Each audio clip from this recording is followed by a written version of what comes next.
What's up, guys? It's Saturday morning. It's race day. Round 3, San Diego. It's about to kick off. So, this morning I just wanted to go over a few things that you may want to know before we get into tonight's racing. Just talk about some of the statistics, some stories, some things that you may have not seen yet, as well as just go over the track layout and how I think it's going to shape up. And lastly, just give you, my predictions, which may or may not mean much, but we'll go over that as well.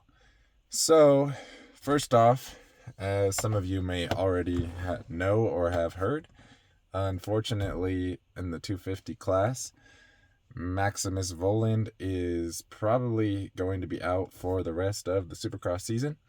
So, Monster Energy Pro Circuit Racing did release a statement saying that he is injured and he is going to be out.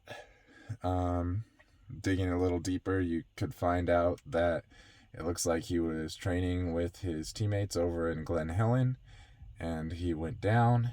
Sounds like he had some sort of a lower extremity injury, possibly a hip or leg. So very sad to hear that. It was cool to see him on his Kawasaki tearing it up. He looked great out there. I definitely think he was headed towards a podium this year, so I really hate to see that. Hopefully he can come back for motocross, maybe get some SMX points going, but for now he is out. Another interesting little talking point is Jett Lawrence crashed in press day yesterday. So on the main rhythm section there, he went for, basically it was like a quad. So it's kind of weird because they're coming off of the start straight into the rhythm section, where normally they'll be coming off the whoop section into the rhythm section. So he wasn't even really hitting it the proper direction, he was going the right way on the track, but they weren't really coming into the berm the direction they were going to normally be coming into it. So a little surprised that they were trying to push it that hard through the rhythm section, but whatever the case may be, he jumped a quad and it just did not go well. He didn't even remotely get his front wheel over the landing, and you just see him plow into the landing, and his hand flies off. His right hand especially seems like it took an impact, because you could see his right hand flies off the handlebars before he even comes close to hitting the ground. It doesn't look like he's trying to bail. It looks like it got pushed off of the bike. And then when he gets up, you could see him holding his right wrist, which, as we all know, that is the throttle wrist. So we'll have to keep an eye on that. I'm sure he's going to obviously get out there and race, but I mean, I don't see how you could have that kind of a hit the day before a race and it not do anything to you. So I'm not saying he's not, a contender to win. I'm sure he could easily still go out there and win. He's, a freak of nature, but definitely something worth keeping an eye on. Now, the other thing that I did notice, which I don't know if anybody else has touched on this or not, is that Cooper Webb actually did hit that same quad in press day, and I'm not sure if he did that before Jett or if he did it after or what, but I just have a weird feeling that maybe he scoped that line out and he thought it was a good line and he hit it, and Jett probably saw that and then he went to try it, and I'm just gonna go out on a limb here and say he got some wheel spin, that the dirt was kind of dry because they're trying to brace for some rain, and when he got that wheel spin, he didn't get the drive to hit the whole thing, and he was obviously committed. He's not going to be able to go through and triple that thing. So then next thing you know, he's eating a face full of bar pad and regretting his choice. So anyways, as far as Cooper Webb goes, he's looking confident. He's looking fast. I think that obviously he's the one who's had the hardest time really getting the results that show his riding out of everybody. Everyone's had like a bad race and a decent race, but his decent race obviously was only a 6th place when in reality it probably could have been a lot better. So he's obviously gotten a 6th and an 11th, so he's already 18 points back on Chase, which is quite a bit, but I don't think you can count him out yet. If you look back to his first ever 450 career Supercross championship, he actually went 5-10 in the first 2 rounds, and the thing about that is it was a little bit different, and obviously 6-11 is still not, it's different. It's 2 less points than that, but when he got his 5th in Anaheim 1 that year, he actually crashed off the start and worked his way all the way back to 5th, and it was also raining. I don't remember exactly what happened at the second round that got him the 10th, but what I do know is that he was pretty far back in the points, and then he did end up coming back to take it. Now, I do think this is a totally different scenario, as I had stated, and the field is deeper, but I don't necessarily think the field being deeper works against him in this situation. So we'll see how that works out. I don't think he has any more time to have anything less than a podium, so hopefully he can get up on the podium, and we can keep the guys a little bit tight in the points here moving forward. But other than that, I just want to go over some predictions for the racing tonight. So the class is still pretty even. It's pretty hard to say exactly what's going to happen.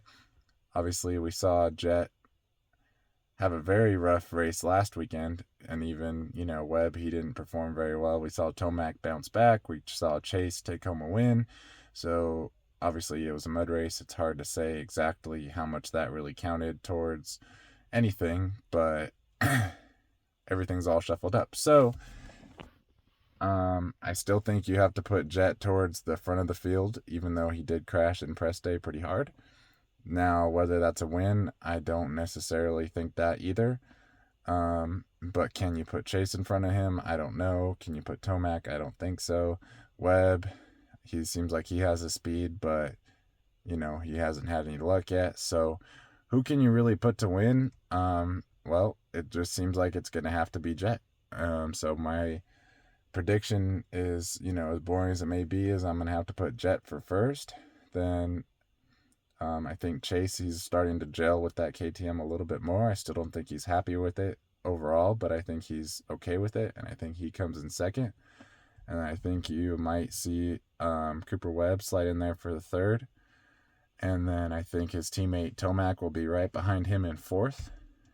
And then I think old boy Kenny on the Kickstarter is also good for top 5 because he looks great. But I think you could also easily swap one of those guys out for Anderson if he keeps riding as good as he has.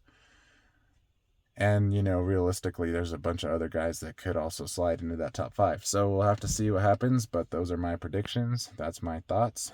So now I'm just going to do a quick little track breakdown and analysis for you guys as far as what my observations and thoughts are on the track. And other than that, hope you guys have a great day and enjoy the racing tonight.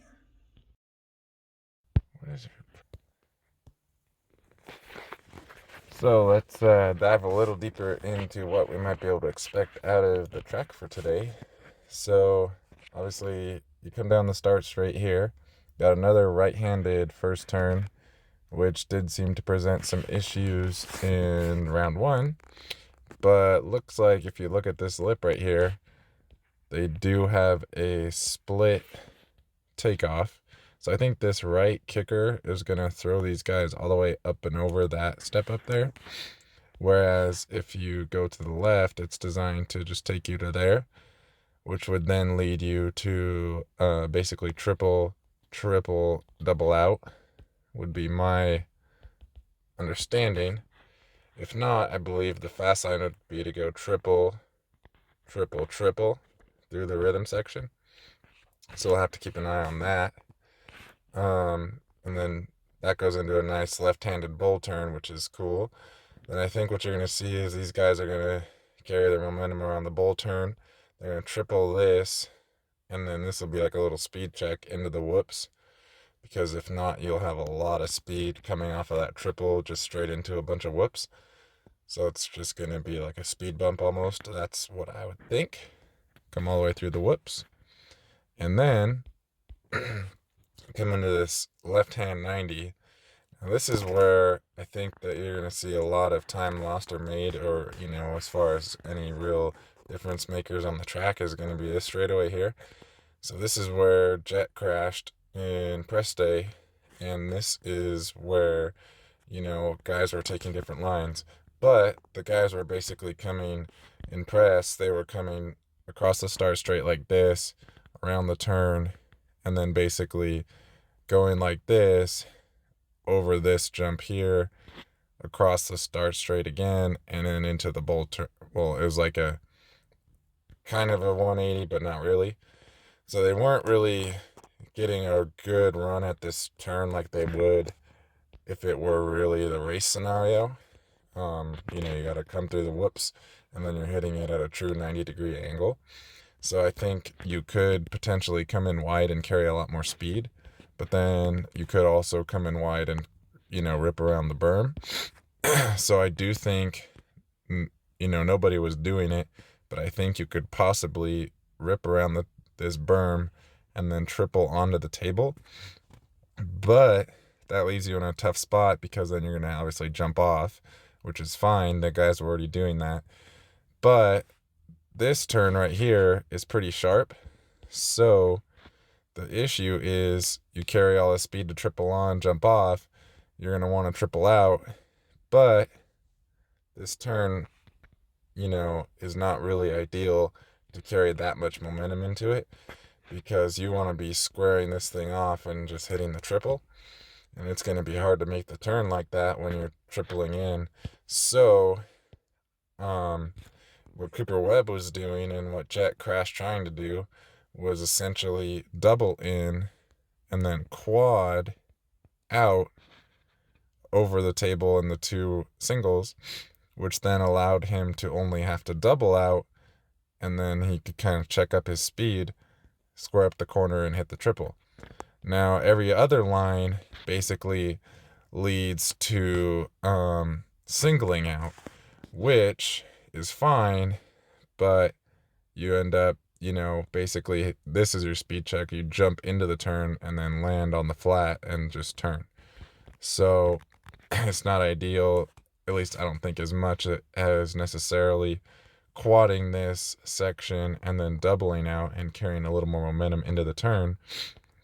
But, I don't know how well that's going to work out. I think it might just become the main line, double, then quad, and then double. But we'll have to keep an eye on that. Alternatively, you could come in here tight, single, and then triple, double, double, or you could also do like a triple, single. I know that some of the guys are doing that. I think that would be the next best option, is if you come inside like this and you want to square a guy off, you single in, then you could go triple, and then once again triple, and then still hit the single the same way. I think that's a pretty viable line.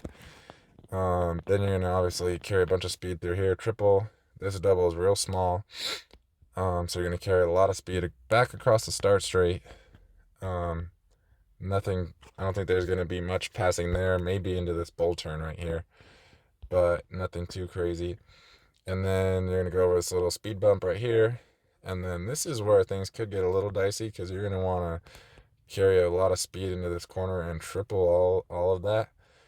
I don't think it's going to make or break the finish line jump if you can't triple it properly, but you're definitely going to want to just keep things smooth.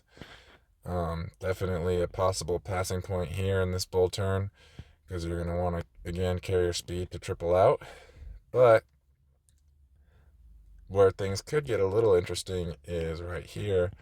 This is not a step up like it is in the drawing. It's more of a triple. At least that's how it was on press day. So what you could watch out for is, say, if you're coming in wide and you just square this thing off on the inside, you could single over the first part of this jump and push out and double out on the second half, versus a guy that's gonna, rail the berm and triple the whole thing. So that is a possible block passing point right here, which is cool. We'll have to keep an eye on that.